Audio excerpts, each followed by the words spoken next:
Технологията на трансдермалните вълни е създадена като алтернатива на таблетките с лош вкус, капсулите, които трудно се поглъщат, и болезнените методи за инжектиране, и се използва в здравния сектор като най-ефективното решение след метода на инжектиране.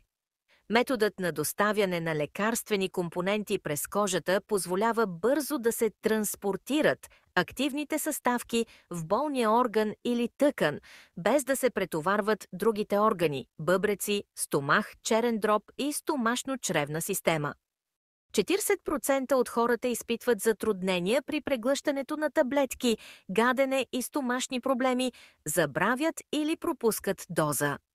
Абсорбцията на лекарственото вещество, прието през устата, е до 20-30%. Предимства на трансдермалните системи. Трансдермалните системи за лечение са високотехнологични пластири, които правят лечението много по-удобно и приятно за пациента. Обикновено пациентите трябва да поставят нов пластир веднъж дневно, вместо да се налага да приемат няколко таблетки.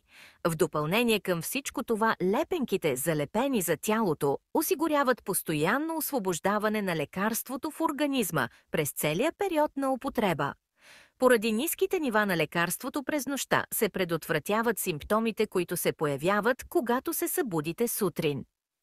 Безопасно, надеждно, точно и безболезнено дозиране.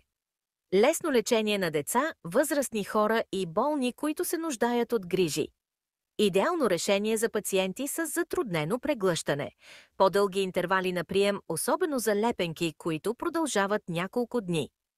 5 основни предимства на трансдермалната система в сравнение с други системи. Лесна употреба и благополучие, фиксирани нива на лекарството, без странични ефекти, без натоварване на стомашно-чревния тракт, черния дроб и бъбреците.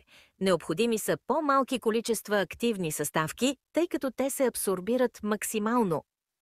В описанието под видеото ще намерите линк към цялата статия, както и към други подобни статии от поредицата «С силата на здравето да подобрим качеството си на живот».